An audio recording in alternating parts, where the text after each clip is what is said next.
Bonjour à tous, pas de répit pour l'été pour l'emploi. Aujourd'hui, on accueille à la fois un témoignage et une perspective de recrutement au sein du groupe des résidences citadines. Et nous accueillons Adrien Sardin, directeur de la résidence Tour Eiffel Paris. Adrien Sardin, bonjour.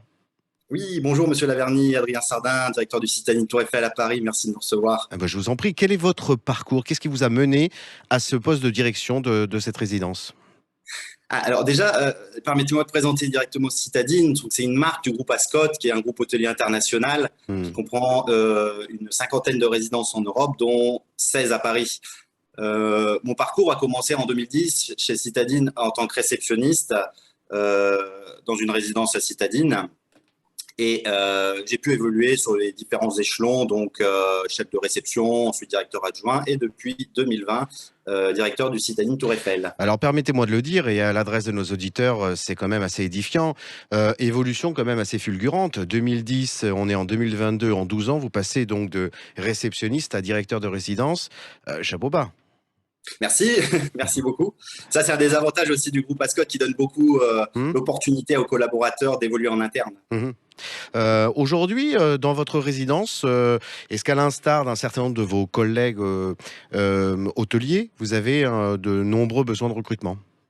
Alors oui, oui, sur cette année, on a beaucoup de recrutements. Pour donner une idée, le groupe Ascot recrute environ une vingtaine de collaborateurs par mois, dont la moitié en réception. Donc les postes vont être de l'hôte de ménage au réceptionniste jusqu'au technicien de maintenance.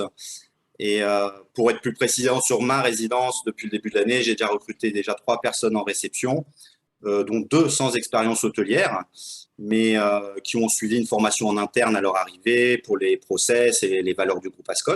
Mhm.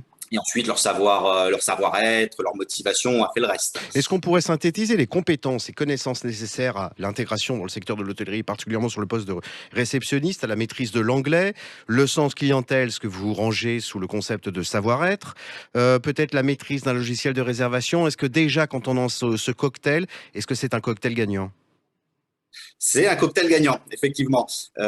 Français-anglais, on est dans un secteur de tourisme Mhm. international, donc effectivement, c'est très, très important. Mhm. Une troisième langue est un plus, mais déjà, l'anglais est nécessaire. Ensuite, les logiciels hôteliers sont assez intuitifs et on les apprend assez facilement. Mhm.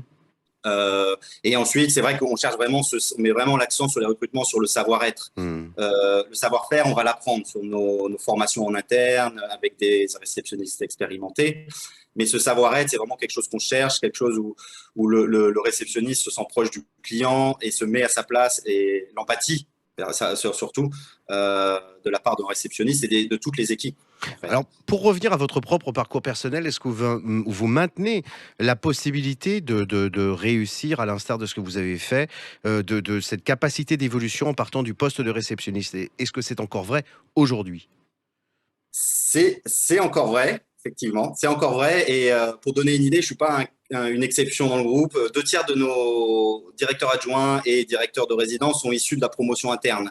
Donc, et ça continue à l'être. Donc, oui, effectivement, c'est encore vrai maintenant. À bon entendeur, salut pour nos auditeurs. Le recrutement du groupe Ascot permet à la fois de l'intégrer sans forcément avoir d'expérience ni de diplôme en rapport direct avec l'hôtellerie, si ce n'est une maîtrise de l'anglais qui le permette relativement commodément, et donc des perspectives d'évolution comme celle d'Adrien Sardin, quand même largement positive. Adrien Sardin, encore une fois, chapeau bas pour ce parcours, et je vous souhaite une très belle fin d'été. Merci beaucoup Très également, bonne Monsieur journée. Laverny. Au revoir. Très bonne journée également. Au revoir.